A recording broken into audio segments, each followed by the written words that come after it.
Hello, welcome to Cranky Gun Reviews. In this video I have my Mini 14 and I'm going to show you some of the issues you have when you're not using Ruger factory magazines. This particular magazine that I'm using now I believe is a US Mag brand. It's from somewhere in the 1980s. It's a 20 or 25 round magazine, at least you can fit 25 rounds in it. But the feed lips on the top of this magazine always tend to get bent, and I have issues when I'm trying to shoot this magazine. If there's one thing I really hate when I go to the range, it's spending a lot of time fumbling around trying to get my firearms to shoot. And in this particular case, this was not the first time I've had issues with these magazines. But for some reason, I'm a glutton for punishment, and I always want to give them a second chance and see if they work the next time around. Well, in this case, they did not work again. And I've actually tried to straighten the feed lips out with pliers and then try again, and I always tend to have the same result. So I think these magazines, I believe I have 2 of them, will be taken out of my rotation.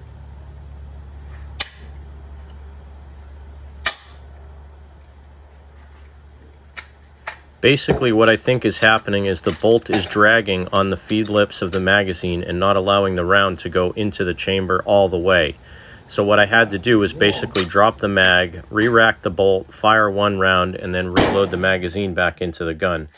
This happened multiple times with these particular magazines.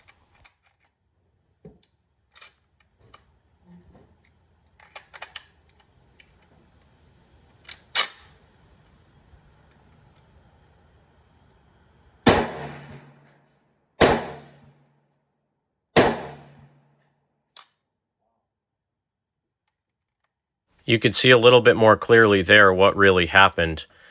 When the bolt goes forward, it does not go fully into battery, and when I pull the trigger and the hammer drops, it forces it all the way into battery.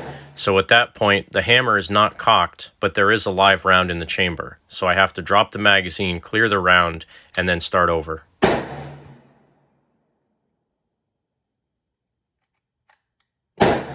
As frustrating as this is to watch, it's a lot more frustrating when you're the guy that has to keep taking the magazine out and clearing the gun and then starting over.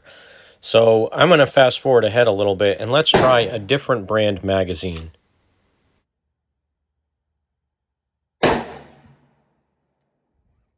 So this next brand of magazine that I'm trying out here, I believe it's a Federal Ordnance.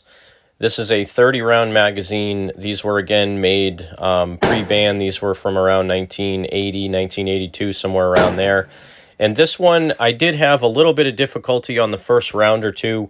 Once it got downloaded by a couple of rounds, this one actually functioned pretty well. The material on this particular magazine, the steel, is a lot thicker, and I think that has a lot to do with it.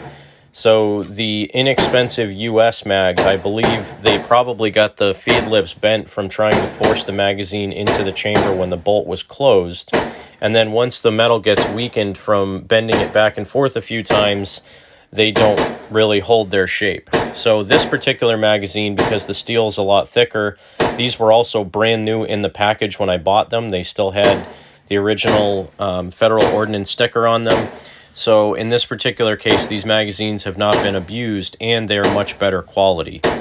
I think these are almost as good as the factory Ruger magazines, but in my experience, the factory Ruger magazines never ever have an issue. So if there's anything you can glean from this video, if at all possible, always use Ruger factory magazines.